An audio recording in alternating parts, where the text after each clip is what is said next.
Good morning, and thank you for joining us for today's webinar, Corporate and Pass-Through Entity Tax Update. We'll be getting started shortly, but first, I want to take a couple of minutes to go over the format of today's webinar.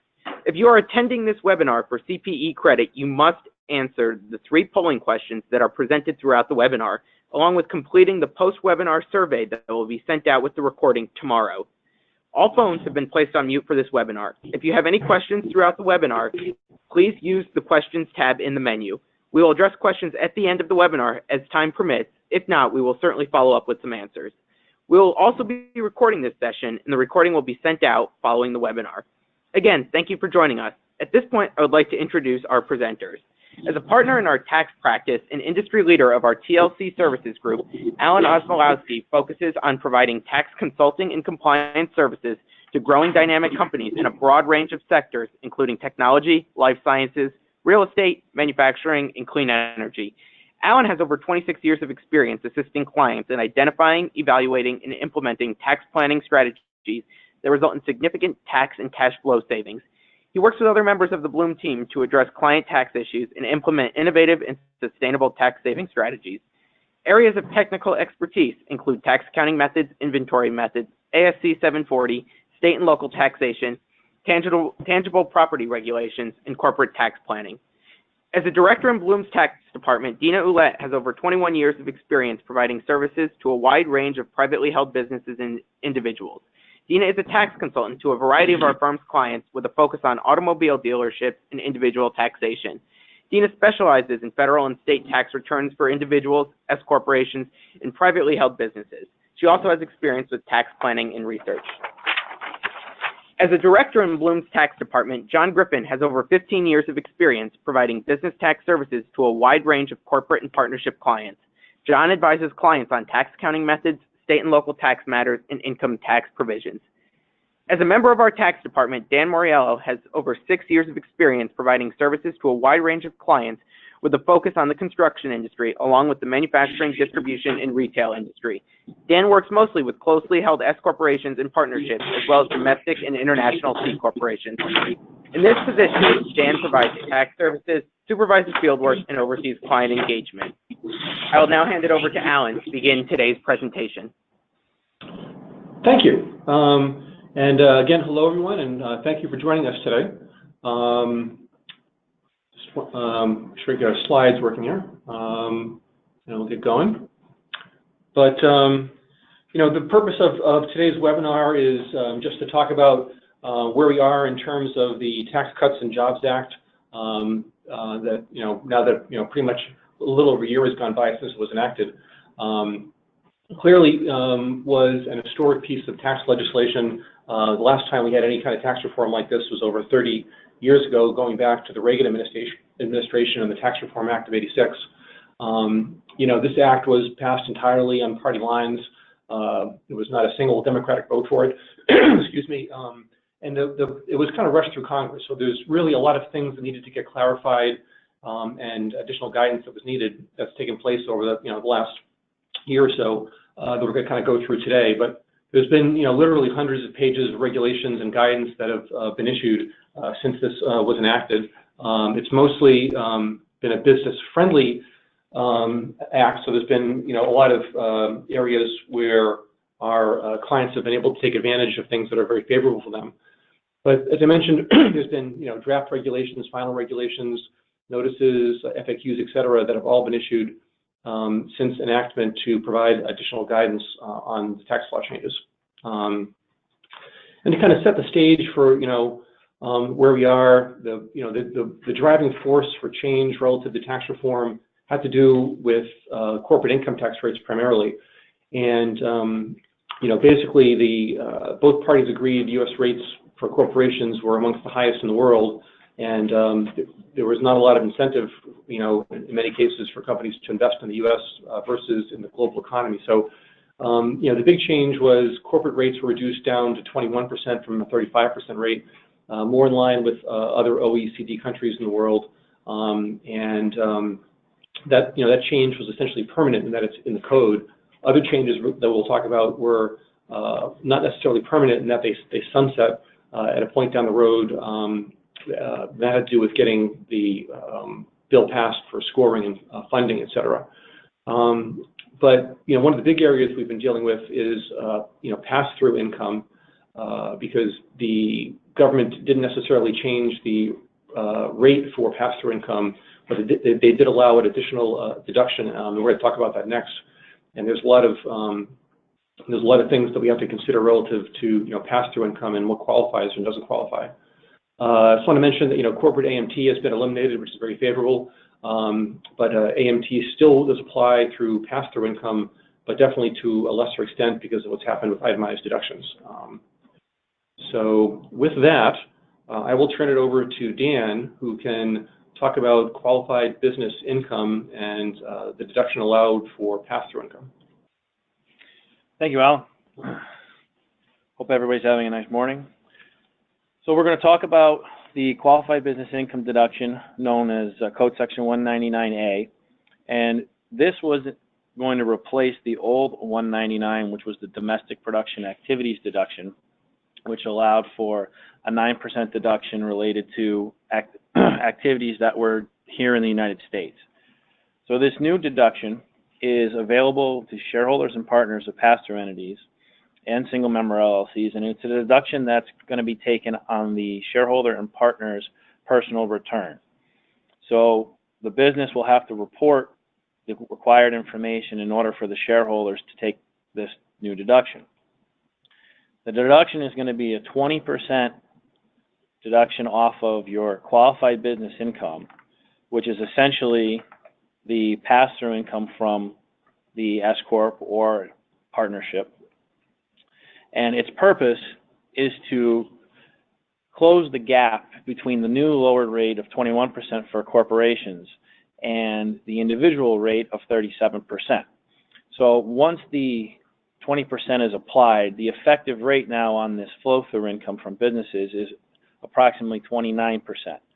So it doesn't get you exactly equal as the C corporations, but as you can see, it's much better than 37%, which is the highest individual rate, compared to now this 29%. One thing that is similar to the 199A is that your qualified business income is only going to include income that's effectively connected with a United States trade or business. There is a safe harbor where if 5% or less of your income is connected with the United States trade or business, then all of your income will qualify, and you won't need to exclude that non-effectively connected income. So, as Alan mentioned earlier, where the C corporation rate is now permanent, this new 20% deduction is set to sunset in 2025. Obviously, this is a very big issue and is going to be up with the upcoming elections and the volatility in our political climate.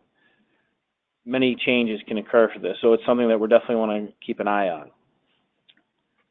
One thing Alan also mentioned was that there's been hundreds of pages of regulations that have come out over the past year that have been commented on by the accounting community, as among others, to try to understand the law that was enacted, as it was done very quickly and overnight and without any bipartisan support. So one of the things that I want to mention is there are exclusions to this qualified business income deduction. And one of the exclusions is what we have called a specified service trade or business. And some examples of specified service trade or businesses, as you can see on the PowerPoint, are things like health services, legal, accounting, actuarial and consulting, anything in the financial and brokerage service area, trading or dealing in securities. Okay, and then there's a catch-all, and that catch-all is any trade or business where the principal asset of such trade or business is the reputation or skill or one or more of its employees. So one thing that the IRS did come back and carve out were engineering and architectural services. These are not considered specified service trades or businesses. Now, there is an exception, And like I mentioned before, this deduction is taken at the individual level, on that shareholder's 1040 level. If you're a single taxpayer, if you're filing single, and your taxable income is below $157,500, this exclusion does not apply to you. So if you have income from a specified service, trade, or business, and you're a single filing taxpayer with taxable income below the $157,500, you can take the 20% deduction. And the same goes true if you're married filing joint, but your taxable income now limitation rises to $315,000.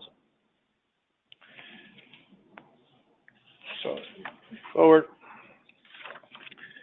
There are additional limitations that we have to look at when computing this deduction. Our first limitation that we look at is your 20% deduction is subject to the greater of 50% of your W-2 wages or 25% of your W-2 wages plus 2.5% of the unadjusted basis in the entity's fixed assets. Now what that means is you're going to take all of your fixed assets that's not including land, and we're going to look at the cost basis of those assets, and we're going to apply a life of either 10 years or its depreciable life if greater, and we're then going to add that up and take 2.5% of that to figure out our unadjusted basis in the entity's fixed assets. That will be added to your W-2 wages, 25% of your W-2 wages, to come up with your limitation. One of the reasons why this 2.5% of the unadjusted basis in fixed assets was added was because there was huge pushback from the real estate community for entities that didn't have any wages and only owned property. So the IRS came back and they included this 2.5% to give an available deduction for the real estate community. The second level limitation we have to then look at is 20% of the shareholder or partner's taxable income. So first, we take 50% of the wages, or 25% and 2.5% of the unadjusted basis in the entity's fixed assets, and determine if 20% of our qualified business deduction exceeds that limitation. If it does not, we then look to the shareholder or partner's taxable income before the 20% deduction to see if that 20% exceeds 20% of the partner's taxable income. If both of those limitations are in excess of your 20%, you get your full deduction. If they are not in excess of that 20%, then you're going to be limited to whatever the either 50% limitation or the 20% limitation is. Now, like the prior exclusion for specified service, trade, or business, if you are a taxpayer and you're filing single and your taxable income is $157,500 or less, you do not have to apply the first threshold, which is the 50% of W-2 wages or the 25% of W-2 wages and the 2.5% of your basis. And the same thing for married filing joint taxpayers, that taxable income threshold is $315,000. So, moving on, another question that came into effect was, we talk about it has to be trade or business income, and when we talk about a rental real estate activity, many times rental real estate activities don't rise to the level of a trade or business. For the purposes of this deduction and this deduction only, the IRS has come out and said that rental real estate activities will qualify and will rise to a level of a trade or business activity. So that means they will not be excluded from being able to take advantage of this deduction. However, if your rental real estate activity is organized as a triple net lease, it is not going to rise as a trade or business, and you will not be able to take a deduction for that triple net lease rental real estate activity. Again, we have another exception to the rule, and that is if you have a triple net lease and that triple net lease is with a rental activity which is associated with the operating business that is being rented to, then it will qualify and you will be able to take the deduction for the activity. So for example, if you have a manufacturing company that is an S corporation and the real estate that it sits in is a separate LLC partnership, and that separate LLC partnership is owned by the same people that own the manufacturing business, even though they're in separate entities and they're separate trades or businesses, because they're under common control, you'll be able to take your 20% deduction on both the income from the manufacturing company and the income from the rental real estate. One other thing that the IRS has allowed is this idea of aggregation. So in the same example, if you have two entities that are commonly controlled and your rental real estate entity does not have any wages and its basis in the assets is not large enough to allow for the full 20% deduction, but yet in your manufacturing business you have excess wages and your 50% limitation on your wages is nowhere near the 20% deduction, you can aggregate those businesses together, and now you can use part of your wages that is from the manufacturing company and allocate them to the real estate company to be able to take advantage of that full 20% deduction. One thing I do want to point out, though, however, is when you're looking at whether or not the real estate activity can be commonly controlled, if one of the entities is a C corporation, then you're not going to be able to qualify that activity. It must be between either an S corporation, partnership, or disregarded entity, or a sole proprietor. If there's a C corp within that structure and you're looking to aggregate, you're not going to be able to do it. One of the main reasons for that is because the C corporations do not get to have a 20% deduction because it's only for pass-through entities, as their rate's already been dropped to 21%. So that's going to do it for me. I'm going to pass it along back to Alan. But first, we're going to do a poll question, and this is for your CPE credit. So if you're attending this webinar for CPE, please answer the following question. We'll leave it open for about a minute.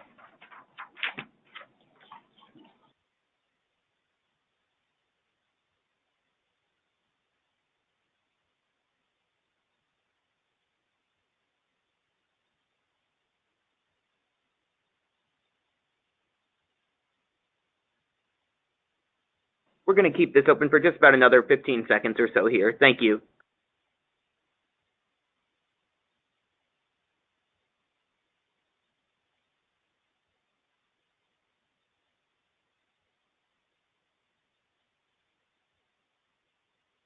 All right, we're going to close the poll and hand it back over to Alan.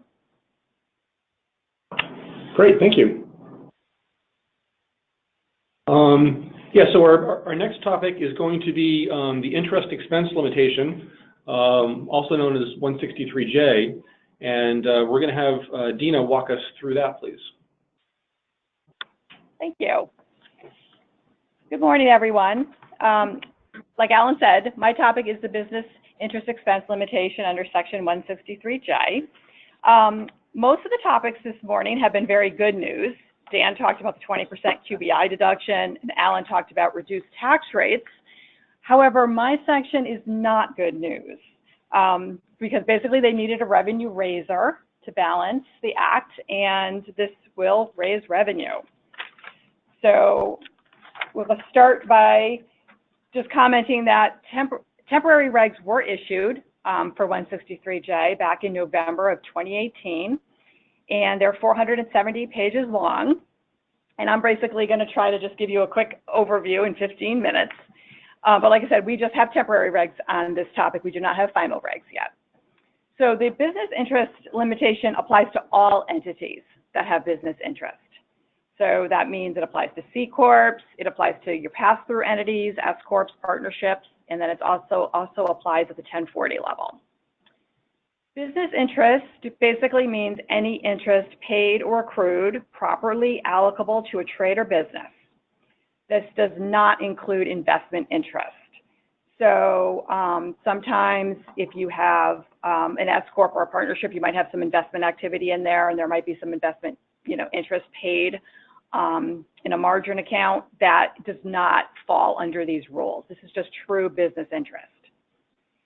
And all taxpayers you file Form 8990 if you're subject to 163J to do the calculation. So basically, the next slide is just going over how do you calculate the limit. And this is how you determine if you have a limitation on your business interest. So your 163J deductible interest is equal to the lesser of A or B. So it's the lesser of A, your business interest expense, because obviously we're not going to be able to deduct more than our business interest expense that we have in the books. Or it's this section B, which is the sum of 3 items that we have to determine what's the lesser of. So when we look at Part B, we can look at our business interest income, and some entities really don't even have business interest income. You might not really even have any, because a lot of times it's classified as investment interest. But if you have true business interest income, that's a good thing. The second category that gets added together is 30% of your adjusted taxable income. And this, I will go through on the next slide what adjusted taxable income means. But obviously, everyone would have this component. This would be your biggest piece to help you get to your limitation. The higher the adjusted taxable income, the better. And also the third piece is if you have any floor plan financing interest, which I'll also talk about a little bit later. This is a special carve out for dealers. Just note that 30% of your adjusted taxable income cannot be less than 0. So you're not going to have a negative number in that second bullet point. So to get to what is adjusted taxable income, you start with your taxable income. So not your book income, but your true taxable income. And included in that number is, all your business interest expense has already been deducted. So you're starting with just, your net taxable income. And then you add various items. Now, I've only put the most common items on this slide. There can be many others out there, but basically to get an idea, your biggest addition, of course, would be your business interest expense, because you've already your starting point is already deducted all this business interest expense. So you get to add it back to do this calculation. The next one, very important, could be a very large number. You get to add back all your depreciation and amortization. And this is, at least for now, it's until 2022. And after that, that add back is not allowed. So right now we get to add back our depreciation and our amortization, and that also includes any Section 179 expensing. So again, anything that adds to taxable income is, of course, helpful.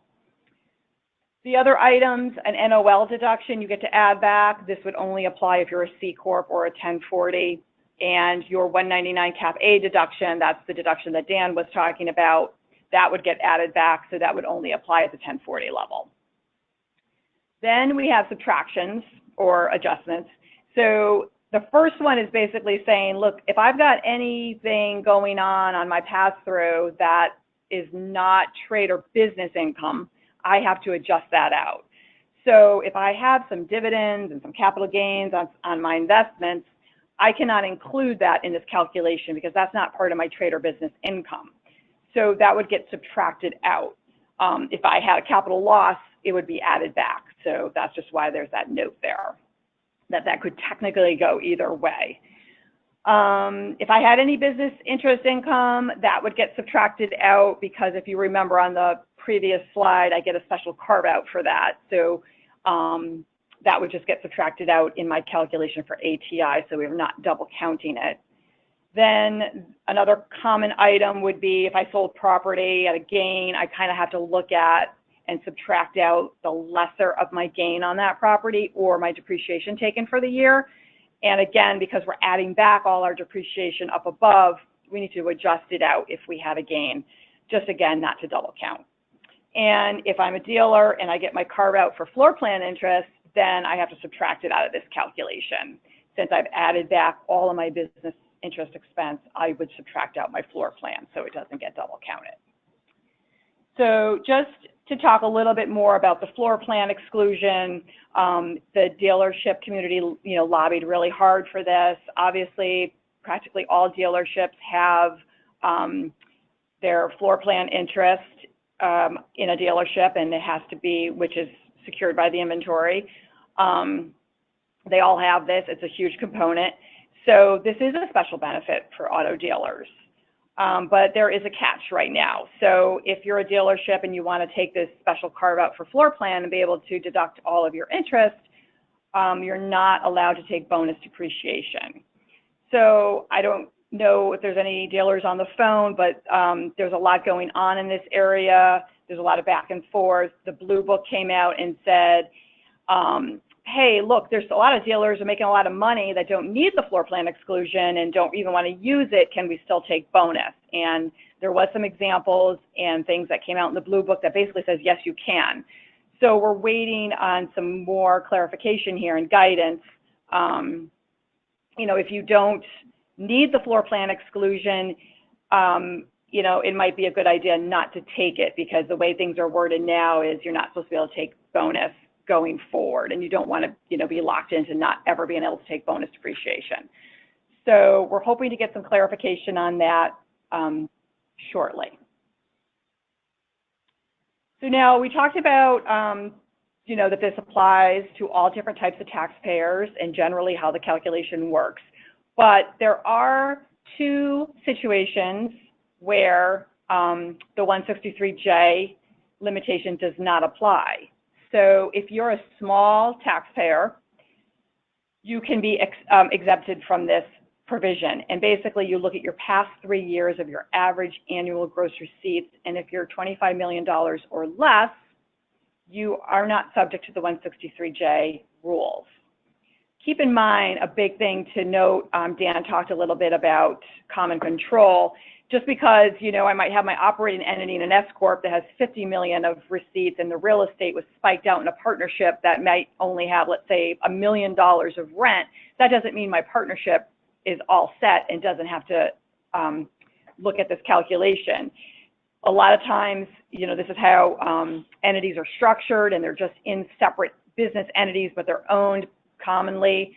So you have to look at the aggregation for related taxpayers, and yes, you would have to test this at the real estate level, or even though you might look at the return and be like, oh, I'm under 25 million, I'm all set. That's not the case. So you have to keep that in mind.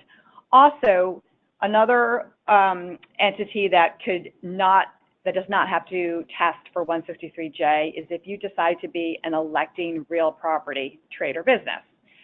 So what is an electing real property trade or business? That is any real property development, redevelopment, construction, rental. The big one is rental, that could qualify under here. The catch is there's a couple things. First of all, if you make this election, it's irrevocable. And the thing is, similar to floor plan where I can't take bonus, if I decide to be an electing real property trade or business and I don't want to be limited on my interest, I have to use ADS depreciation. And basically what that means is, first of all, the ADS depreciation is really only on 3 classes of property. It's on your non-residential real property, your residential real property, and your qualified improvement property, where you would have to use this, only on those 3. So it's not, on the first 2, it's not really that bad, because non-residential real property is normally 39 years, and under ADS, you only have to go to 40 years. And residential real property is 27.5 years normally. Under ADS, you would only go to 30. So on those 2 types of property, switching to ADS isn't really that, hurtful. However, on the third type of property, which is qualified improvement property, and I'll just back up to say on that property, there are some technical corrections that need to be made because they never really came out and said that's 15-year property, which we believe it is. Unfortunately, that's not stated anywhere right now, but qualified improvement property would be normally 15, would go to 20, but you can't take bonus. And if you elect to do ADS, you cannot take bonus depreciation. So you would have to think about if you're possibly a real estate operation that maybe you're doing some big improvements next year, you got kind of got to look out. You can't just look at this year because this election is irrevocable. So if you're thinking about, you might have some big projects coming up in the next couple of years that might qualify as qualified improvement property, if you make this election, you can't take bonus. So, you know, just some things to think about. Then also, they came out and said, which again, we go back to a self-rental where a lot of our entities and our clients are structured this way, where we have the operating entity in like an SCorp, let's say, in the real estate in a partnership. They did say there's this anti-abuse rule where, hey, I cannot be this electing real property trader business when at least 80% of my business's real property is leased to a trader business under common control. So then you cannot do this election. And you would just have to do the normal 163J calculation. So let's say I do not fall under, I'm not a small business taxpayer, and I'm not an electing real trader business, and I do have some disallowed business interest after I go through my calculation. What happens to that disallowed business interest? It does carry forward, and there's no expiration right now. And it basically, it carry forwards differently based on the entity type that you are. So if it's a C-Corp or an S-Corp, the disallowed business interest is carried forward at that entity level. So if I have a limitation in 2018, it will just carry forward until my entity has enough income to take it. If I'm a partnership, however, and I have a limitation, it's going to get passed through on the K1 to the partner, and it's going to be at the partner level, at the individual tax return level, where they will track this carry forward item.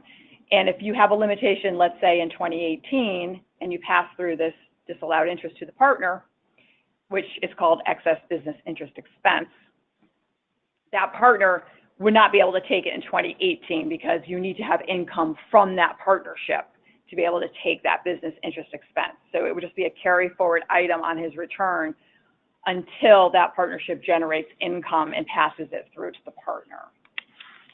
So that's basically what that last slide is also talking about.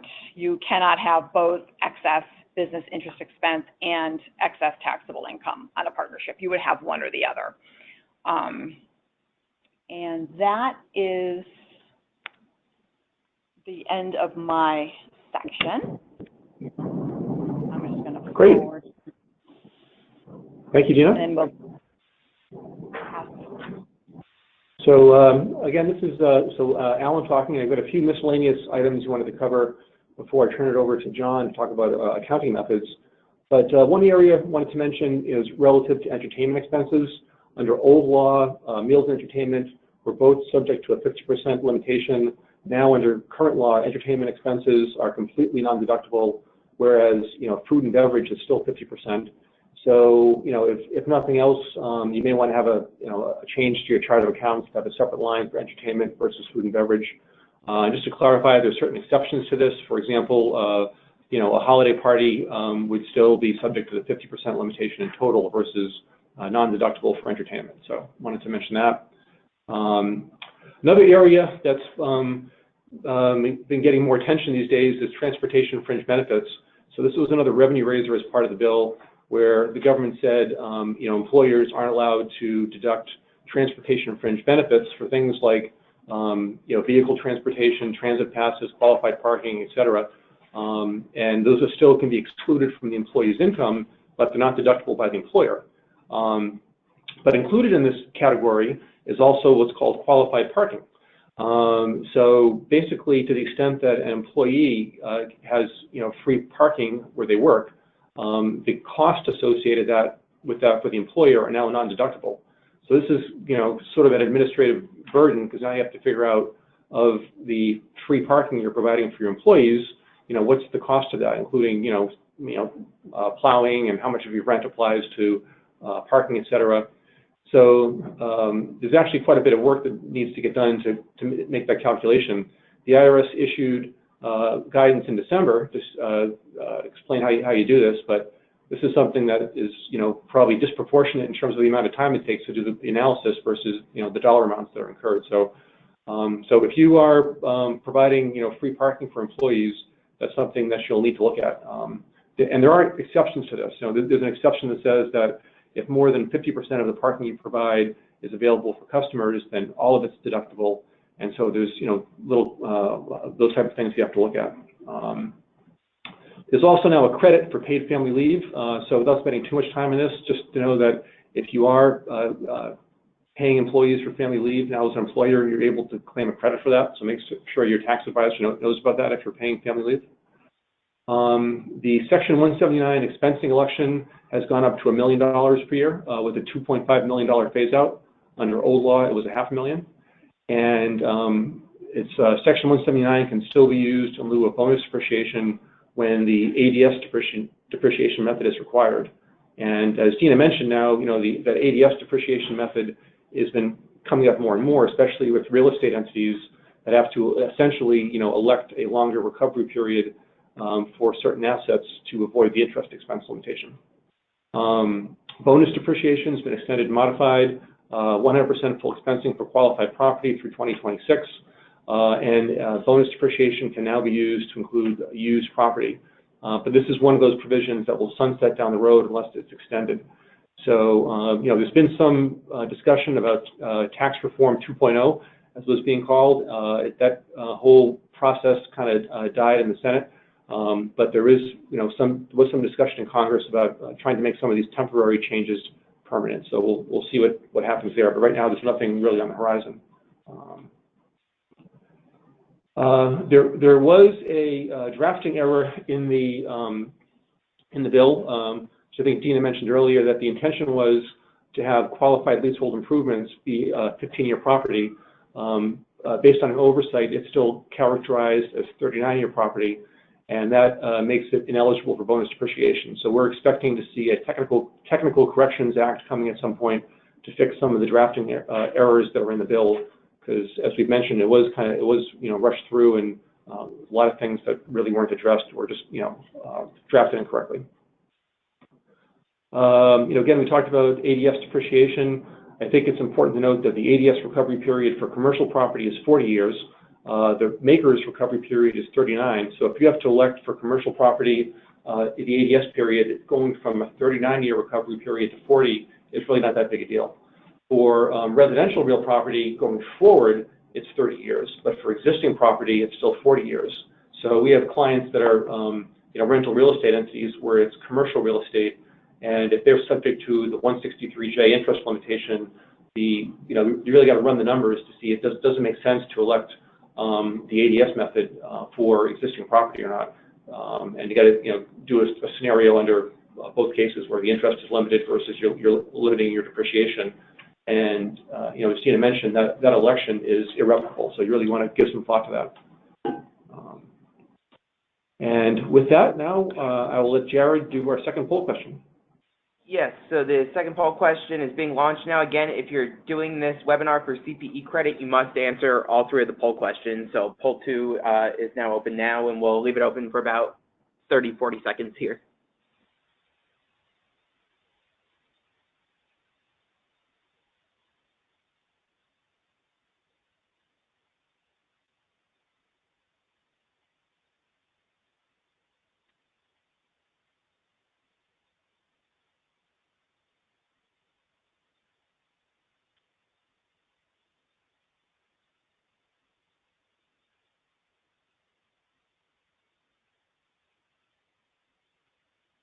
All right, and we're going to close out the poll, so thank you to everyone who participated there.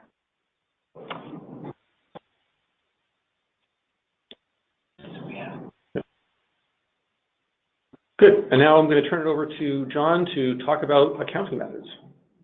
Great. Thanks a lot, Alan.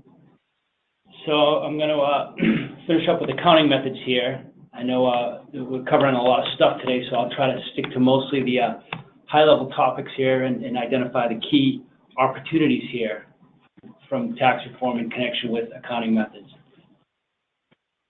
So taxpayers, other than tax shelters, with 25 million or less in gross receipts are now able to adopt the cash method. They no longer have to track inventory. They're exempt from UNICAP, and they're exempt from the requirement to use the percentage of completion for long-term contracts.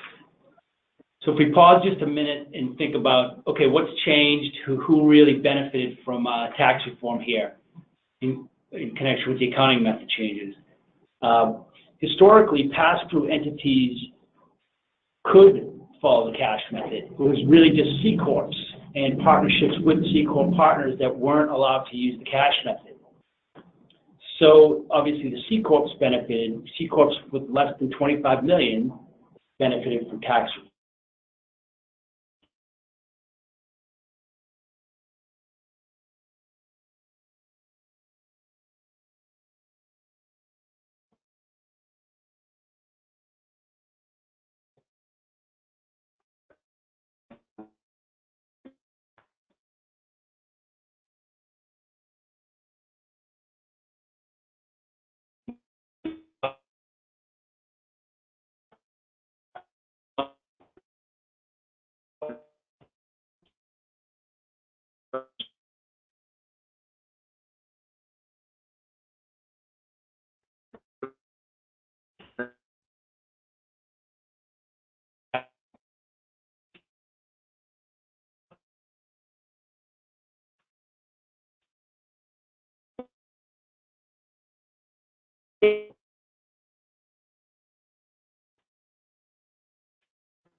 Qualifies as a who qualifies as a taxpayer with 25 million or less in gross receipts. These next three slides are going to touch upon that topic, and this is a really, really key point here, not just for accounting methods, but also for the business interest limitation. As Dina mentioned, small businesses, which is generally businesses with less than 25 million in gross receipts, are not required to follow the business interest limitation. So, you know, all of a sudden this criteria that we're looking at right now is a very, very key criteria, and I guarantee that tax preparers all over the country are diving into these next three slides very, very closely. For the accounting methods, yes, but also for the business interest limitation. So first of all, 25 million of gross receipts. You measure it on your 3 prior years before the current year. So that would be, for this year, it would be 2015 through 2017. You look at your gross receipts based on your tax method that you followed over the last 3 years. You do not reduce by cost of goods sold. You can reduce by returns and allowances. Now, as Dina also mentioned, you have to aggregate with related taxpayers, and this is where it does get pretty tricky. You know, the business interest limitation refers back to the accounting methods, and then the accounting methods refers to a couple different code sections. Generally, if it's, you know, more than 50% common ownership, there's a good chance that there will be, you will have to aggregate the gross receipts of more than one entity. So, when you compile all of your gross receipts together, you're above the 25 million, you wouldn't be able to adopt these method changes for this, as a small business. And similarly, both for the business interest limitation and also for the accounting method opportunities, tax shelters are not allowed to take advantage of these. What is considered a tax shelter? As you can see there, it's most, the one, you know, any enterprise that has to register itself. Also, any enterprise that is allocating more than 35% of its losses to limited partners or limited entrepreneurs, or any entity with significant purposes of avoiding or evading federal income tax. you know, this is another code section that does refer to a whole lot of other code sections. You know, we have run into mostly with the partnerships that are allocating 35% of its losses to non-active partners is an area that we look closely at. If that's a situation, you may not be eligible for these small business accounting method changes. Similarly, you probably have to follow or look closely at your business interest limitation as well.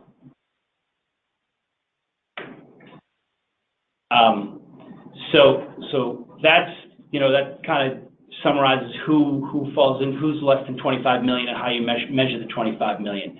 So now getting back to, so, you know, when an entity no longer has to track inventory, that's great, but what do you do with the inventory? The two opportunities are generally you treat your inventory as non-incidental materials or supplies, or you follow your financial accounting treatment. The non-incidental materials and supplies, you treat the assets that are on your books as a capitalized asset, and you are able to deduct your overhead. Otherwise, you follow what's in your financial statements.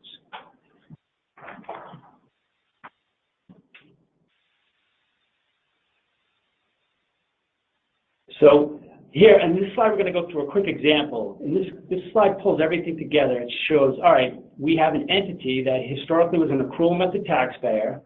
It had inventory, and it had 263 Cap A Unicap. They decide to switch to the cash method, and they also decide to treat their inventory as non-incidental materials and supplies. So what are the benefits here? So going to the cash method, as you can see, they had $400 of AR. That AR is, they no longer have to book. They don't have to recognize that income until they actually receive the payment on that AR. So that's a favorable deduction. Similarly, they no longer have to capitalize their overhead in connection with inventory. So that's another favorable piece. Prepaids, when you're prepaying your insurance, etc., you no longer have to capitalize that item either. So you have some favorable items on the asset side of your balance sheet. Switching over to the liability side, you no longer, you know, as you can imagine, you're no longer able to deduct your accrued expenses. So you have to add those back, and then you get the final sweetener, which is the 263 Cap A, which no longer needs to be capitalized. You end up with, in this instance, you end up with a total favorable adjustment of 225. Just one quick thing to consider here is the accrued expenses. To the extent the accrued expenses relate to inventory, or to be more specific here, to the extent the accrued expenses relate to the raw materials that are still on the books, you wouldn't add those back because, in essence, you never took those expenses. So this is a real high-level overview, but I think you can see the key points here. As you know, when you're actually doing a calc, you dive into it a little bit more closely. But I hope this at least kind of summarizes the opportunity that is there.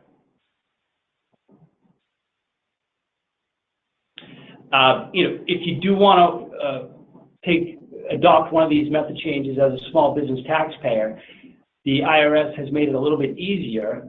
Historically, anytime you file a method change, there's a long form that needs to be completed.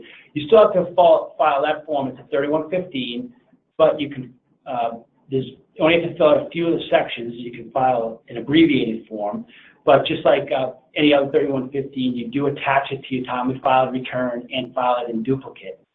And then one final thing to keep in mind, if you do adopt one of these method changes and you go above the 25 million, next year or the year after, you will have to file another method change to come back.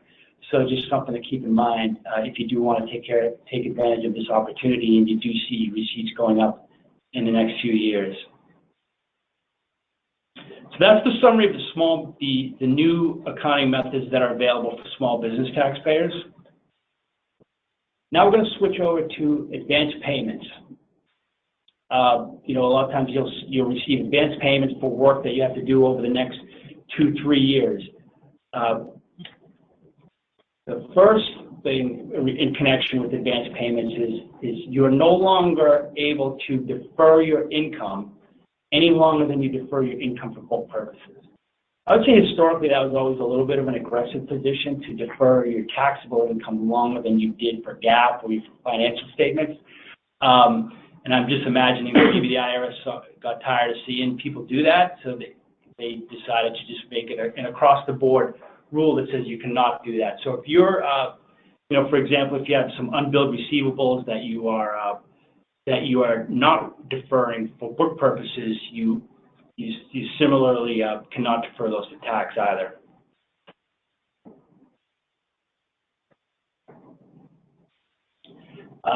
Tax reform also codified Rev Proc 2004-34.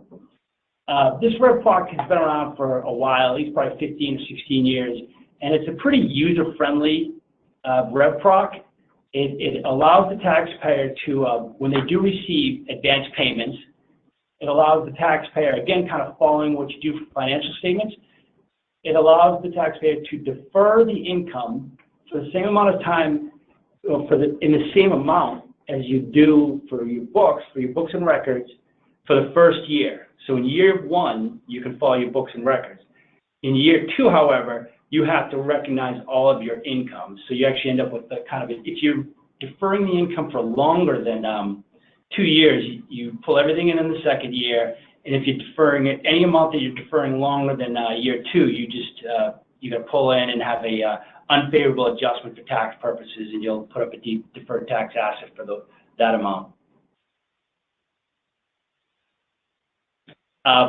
The way they actually implemented this is it's 451C, it's an election, but they haven't explained exactly how you make that election. What they're doing in the interim is they're really just relying on 2004-34. If you want to take advantage of this, and as I said, it's a very user-friendly Rev Proc. If you want to take advantage of this, you really can still take advantage of it the same way you always did. File an accounting method change. It's an automatic accounting method change, and adopt it. And then they have come out and said that if you're following 2004-34, even though it's not identical to 451C, then they're okay with that. 451-5 was one instance where you could actually defer revenue for longer than that first year, but it was only allowed for goods. That's actually not allowed anymore. So if you are taking advantage of 451-5, deferring your income for longer than 1 year, you'll have to file a method change, and I would probably recommend adopting 2004-34. So a little bit of, it's one more form to file with your tax return this year, and you lose probably 1 or 2 years of deferral as well. So that does it for accounting methods. With that, I'm going to hand it back to Alan. Okay, thanks. Good. There are a few more things to cover here quickly as we're getting close to the end of our time. So we'll try to go through these next few slides quickly. Relative to R&D expenses, there is going to be a requirement down the road for R&D to be capitalized going forward, versus currently it can be expensed. But there is no change relative to the R&D tax credits available. So that's still a very favorable option for taxpayers to qualify. And with that being said, I'm going to let Jared take care of our third polling question to make sure everybody gets credit for today's CPE. So the poll question's now live for everyone. Again, this is the last one. If you're attending this webinar for CPE credit, complete this question. We'll keep it open for about 30 seconds here, and we'll be good to go. Thank you.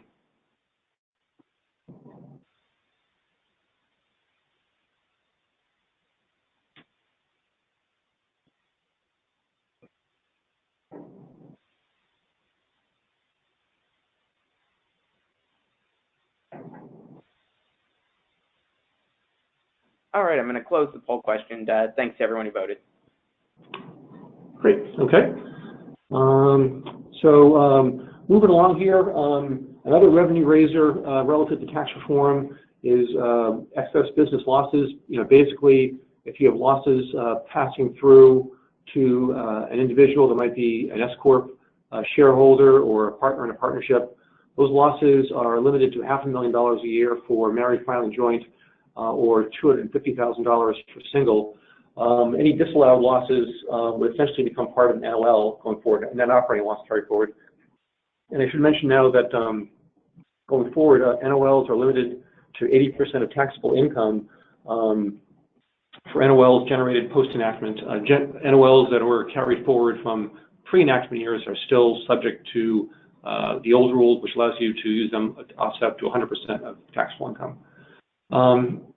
Relative to some pass-through entity updates, there is a repeal of the technical termination rule relative to partnerships. Under old law, if you had a 50% or more ownership change in a partnership, the partnership was deemed to terminate, and you had to treat it as a technical termination, which was, oftentimes very inconvenient and often surprised a lot of people. But that's been changed now. There is now also new basis reporting requirements for partnerships and SCorps. So a partnership now has to disclose tax basis capital on a K1, and if you're a shareholder in an SCorp, you have to disclose your basis on your personal tax return. So some new basis tracking requirements there, which can, be a bit time-consuming. We've had discussions with, numerous clients over the last year about whether it makes sense to convert from a CCorp, rather from an SCorp to a CCorp, because corporate rates are now essentially lower. With the 199A deduction, SCorp income essentially gets taxed at 30%, whereas a CCorp is at 21%.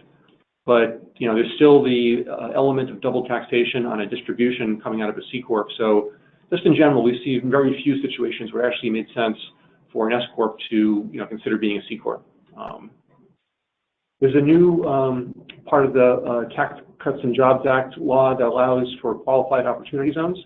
And so for certain designated areas, there's incentives for investors in those areas that allows them to exclude the gain from taxable income in the event of a sale down the road. And, a lot of these areas are impoverished areas, but some of them really aren't that bad of a location. So, if you're looking at opening a new facility, a location, whether it's for, retail, manufacturing, whatever it is, definitely to look at, if there's any qualified opportunity zones in the area that you're interested in would be something to think about.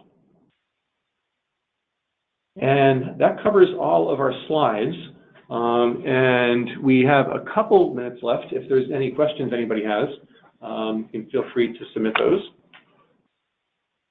And we're just checking now to see if we have any questions that came through.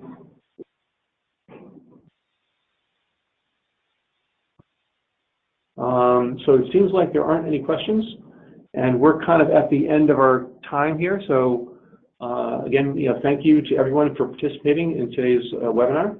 And if any other questions do come to mind, feel free to reach out to us, and we're happy to answer those. So have a good day. Thank you.